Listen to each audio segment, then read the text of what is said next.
সেনাবাহিনীতে নিয়োগের জন্য এসএসসি জিডি 2022-23 ত্রিপুরার বেকারদের জন্য 700টি পোস্ট নির্ধারণ করা হয়েছে, যেখানে কেন্দ্রীয় সরকারের চাকরি নিয়োগের জন্য পিআরটিসি বাধ্যতামূলক।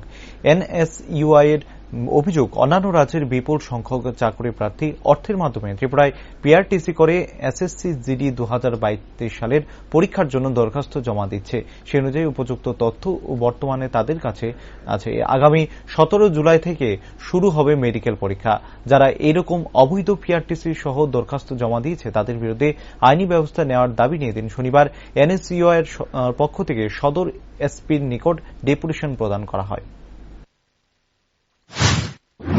গত 2 দিন আগে আমরা এসডিএম এর নিকট, আপনারা জানেন এসএসসি জিডি যেই পরীক্ষা, এই পরীক্ষা সংক্রান্ত বিষয় নিয়ে আমরা এসডিএম এর নিকট আমরা গত 2 দিন আগে কথা বলি এবং এই ব্যাপারটা আমরা মুখ্যমন্ত্রীকেও, এই যে এসএসসি জিডি সেন্ট্রাল গভর্নমেন্টের যে 700টা ত্রিপুরার যে একটা স্কিম বানানো হয়েছে, আমরা মুখ্যমন্ত্রীর কাছেও আমরা সেটা জানিয়েছি।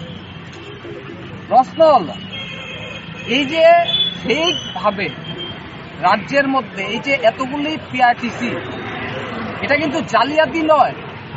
বিহার থেকে ওনারা এখানে থাকেই না, ওনারা কিভাবে, এই যে উপেন্দ্র কুমার যাদব, ওনার বাড়ি হলো বিহার, যেমন আপনাকে ওই দিনও দেখিয়েছি, আজকেও দেখাচ্ছি। এরকম প্রায় 55টার উপর এসএসসি জিডির যে পরীক্ষা, ওই পরীক্ষার মধ্যে আমরা ধরতে পেরেছি। তারা বিহার, ছত্তিশগড়, ইউপি এবং বিভিন্ন স্টেট থেকে ওরা ত্রিপুরায় এসে কিভাবে জালিয়াতি সার্টিফিকেট বের করছে আমাদের অবগত, আমরা জানি না, এবং রাজ্যের ছাত্র যুবকরা সেটা জানে না।